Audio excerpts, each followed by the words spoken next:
Good evening, Adepts. As members of the Unflinching Order, we dedicate ourselves to the law that burns and the principles that transform, build, and destroy. Our hour is the Forge of Days, though we will also worship the Lionsmith, the Madrigad, and the Menascate. Common membership amongst our brethren include craftsmen, alchemists, and strongmen. An example is Orselina the Delver, a muscular woman who may have lost most of her powers of a Scaptodon, but is still remarkably strong. Another is Denzil Smith, the blacksmith of Brankrook village, an obvious connection through his shaping of metal and reliance on fire.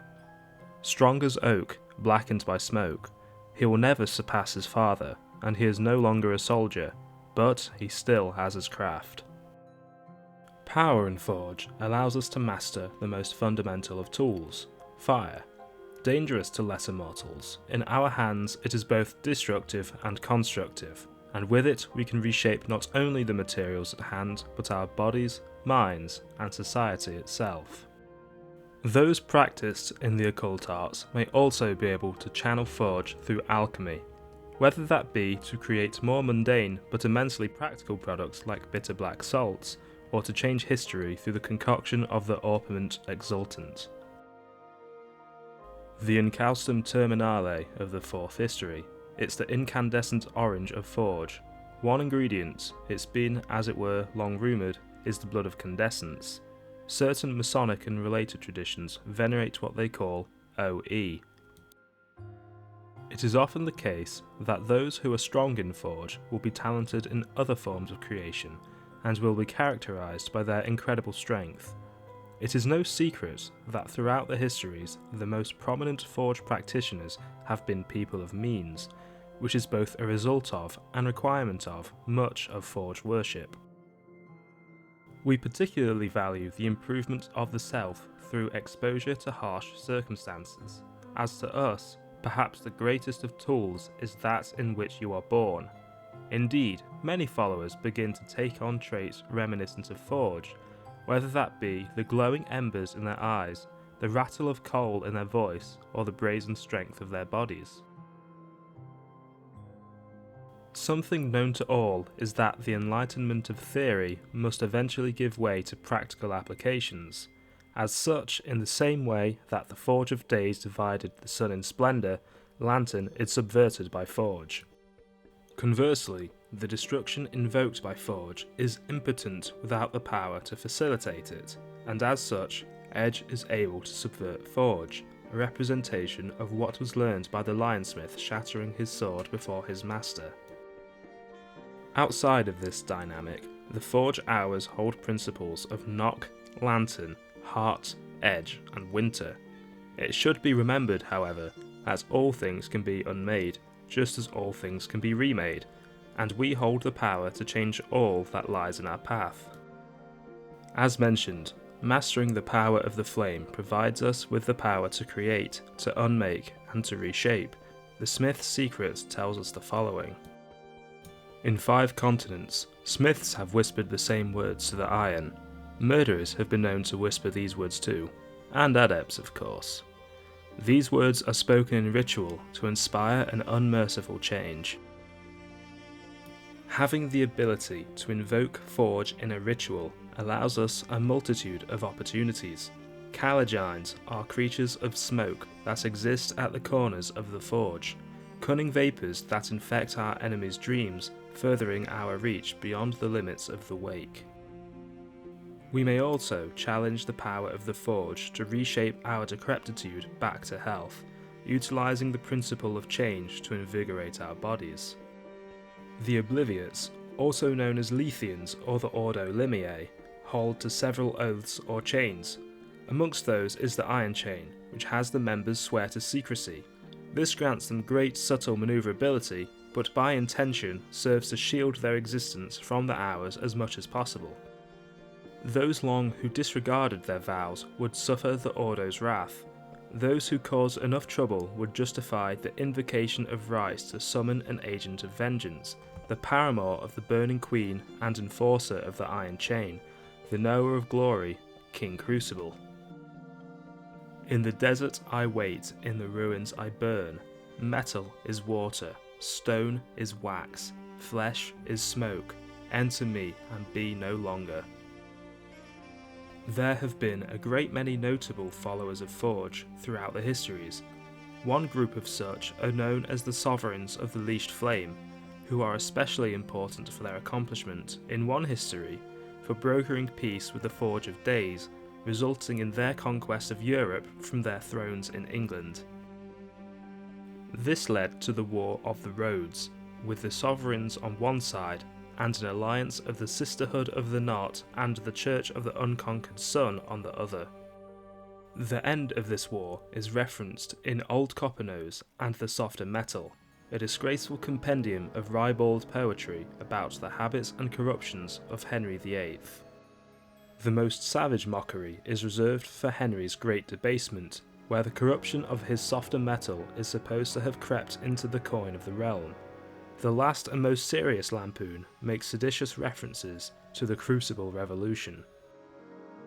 This reference to the Crucible Revolution may be another term for the conclusion of the 130-year-long war, where the Sovereigns of the Leashed Flame fell victim to the fate shared by many that do not consider the risks of the Forge well enough, and were consumed by it. The Society of the Noble Endeavour are another example deriving from the Sovereigns with greatly chronicled traditions, as so.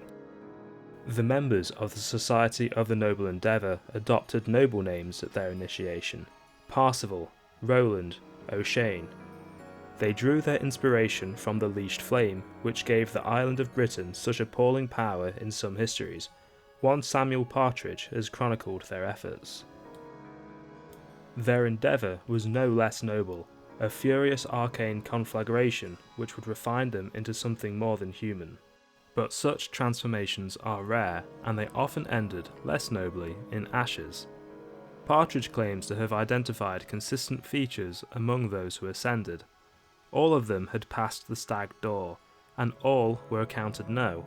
All of them spoke the Caledate Invocation or a greater rite at the start of their ascension, and all of them were rich. A prominent member of this order is Captain Francis Welland, a Forge Long who seeks to prevent the rising of new names, and may be encountered by the Apostle Astuant. He has demonstrated allegiance to both the Lionsmith and the Forge of Days. He has a preference for direct assault, but he is no simple soldier. We should return to the matter of the Apostle later. For now, let's pay attention to the hours that burn, reshape, and consume us. Firstly, and most significantly, the Forge of Days, the 20th hour. She is one of the two original gods from light, descending from the glory at the peak of the Mansus. The other was of course the Sun in Splendour, the ruler of the Mansus and the Forge's lover. Due to her age and power, the Forge of Days has been one of the most influential hours of all. As far back as the Lythomachy, the event where the gods from stone had their rule toppled and humans forced their way into the Mansus, the Forge of Days had her influence asserted. The Barrow Child describes how the Grail drained the hour called Tide, how the moth usurped the wheel from the within, stealing its skin, and how the Forge first eclipsed then shattered flint. Perhaps these are glories, she observes, but then it cannot be that glory is merciful. The Forge was also the hour who created the teachings involved in the rite of rebel striving, and as such was an integral part of the original chorality and the ascension of the Golden General into the Lionsmith. As is known, possibly the most significant event of the histories is the Intercalate, where the Sun in Splendour was divided into the solar hours and the hierarchy of the Mansus was changed, potentially forever. Before examining that event, we should first understand why it happened. Many of the know are aware of the Forge of Days' love for the Sun in Splendour, though before this developed, she is known to have indulged in abhorrent pleasures, known as the first forbidden acts of the Forge. What exactly these acts were is now lost to us, but we know of their results. Birth occurs at the conjunction of pleasure and torment, so the first forbidden acts of the Forge birthed sparks of delight which took root in the glory or in nowhere, who can say? So the seeds of the flower maker were planted, though for long years he was nothing but an unfulfilled ache.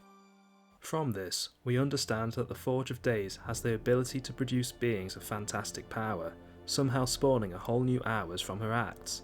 This is not to be interpreted as a birth. The result of the combination of 2 hours is feared to be much more powerful than even this. Long ago, the Sisterhood of the Knot recounted, the Forge loved the hour called the Sun in Splendour. The Red Grail long anticipated their union, and the Grail priestesses prophesied it. The remainder of the Vincent inscriptions consist of gloating remarks by the Grail priestesses of the shaping that will come, interpolated with warnings and laments from those of the Sisterhood who serve the Ringyu and especially the Horned Axe. Nevertheless, an invocation to the Forge is included as part of an attempt to urge it onwards. And it was so. The Forge of Days did indeed love the sun, though she feared of the product of their union. Ours are aware of the crime of the sky before all others. The child would have been of immense power, eclipsing that of the Forge and the sun, and the power of the Alakite one of them would inevitably become would eclipse even that. In an ultimate conclusion of love, envy, thirst and curiosity, the sun in splendour and its names were divided into the 3 solar hours, the Madrigad, the Meniscate and the sun in rags. The wolf divided was also formed from the wound of the sun. The ramifications of the intercalate are too wide for us to contend with here, so for now at least we should move on. Acandescent is the name given to the many long of the Forge of Days who have acquired the 7 marks of longhood and invoked a significant enough intensity of forge. Bearers become immensely powerful, able to hold burning coals in their bare hands. Their limbs become difficult to bend as they proceed to burn themselves further and further. The need for this requires fuel of an ever more exotic origin. Perhaps understanding this, it also becomes easy to understand why so many of the historic Forgelong have been people of great means, as men of poorer wealth would never be able to feed their occult hungers. For a little while, I dwell in the high rooms of the Mansus, and then I return through the tricuspid gate, and my body stirs in the ashes. I am hairless and imperishable as marble, and the Forge's fire still burns within me. I carry the shaping strength. I will not grow old. Perhaps I will rebel. Perhaps one day I will rise even higher. We have somewhat of a unique opportunity in the Unflinching Order, and for that we turn to those who hold the title of the Apostle Astuant, who holds the following words from their ascended Shaper. The Shaper speaks, I must enact the Forge, set a carcass spark at the engine's heart, awaken it with the highest mysteries, prepare the fiercest alchemy to fuel it, find the flaw in the place at the land's edge that has the same name in every history. Bring the device there, with the biting key that Sulashana the Legian knows. Evoke the Forge's greatest heat. Employ the most potent mysteries of opening, and I will attend your dissolution. The Apostle must assemble a great work for their Shaper to ascend to namehood. The only sufficient work would be to enact the greatest of changes by assembling and detonating an alchemical nuke at a flaw in the world, ensuring that the resulting fallout will echo across all histories. The correct components must be assembled from across the wake.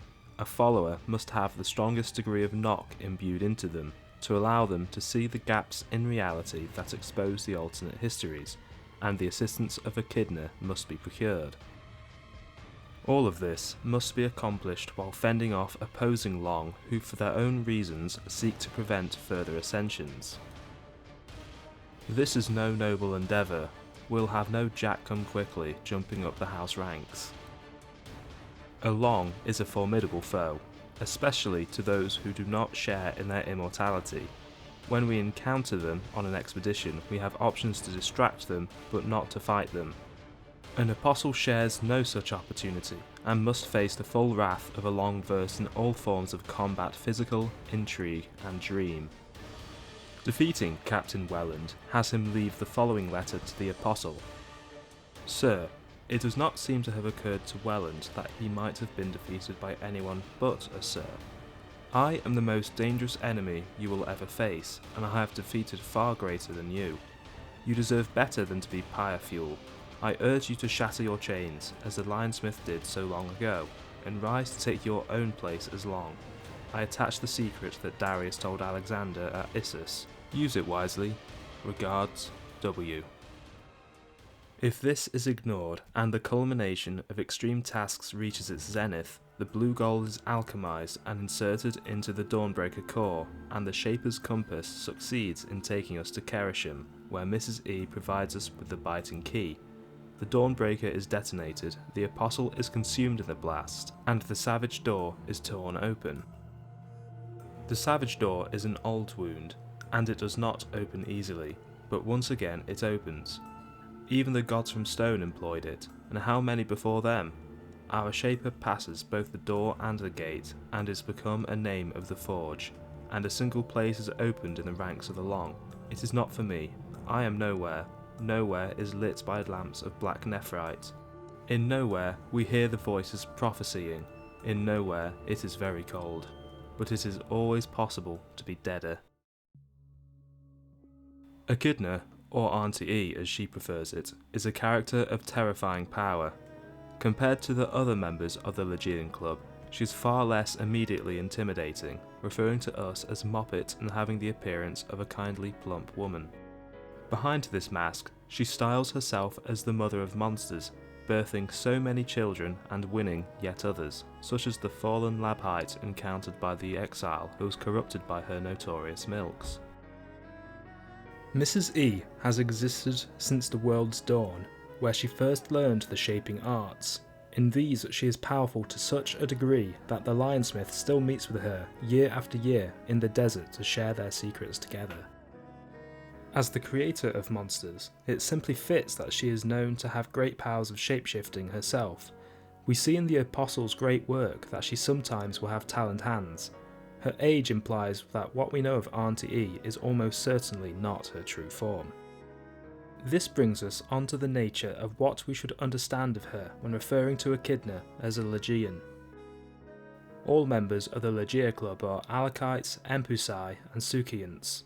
These three terms mean the same thing, though while all Legians are Alakites, there are only 7 members of the Legia Club, and many more Alakites outside of it.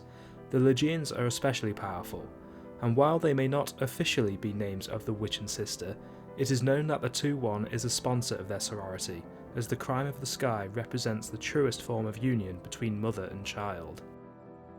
When having her help enlisted, she demands a highly powerful sacrifice, that is, an exalted follower for her to eat. However, if presented with a cult dedicated to the Secret Histories, the Society of St. Hydra, she reveals, "I see we both suckled serpents. As my sister likes to say, Legia remembers. I'll indulge you. Did you ever wonder why it was 5, not 7? 2 missing histories. Well, why only 2? But we don't have time for that now. I'm not a patient woman. Don't ask for my help until you're ready." We both suckled serpents. That implies that Auntie E has allegiance beyond the Linesmith and the twins. The librarian of Hush House learns the following through the understanding of Coil and Chasm. The Night Arts speak of the Savage Door, to which Echidna, mother of monsters, keeps her savage key. It was the means by which the gods who were stone entered the Mansus, for Echidna was once counted among their names. All scholarcoscophists seek to understand what they might mean.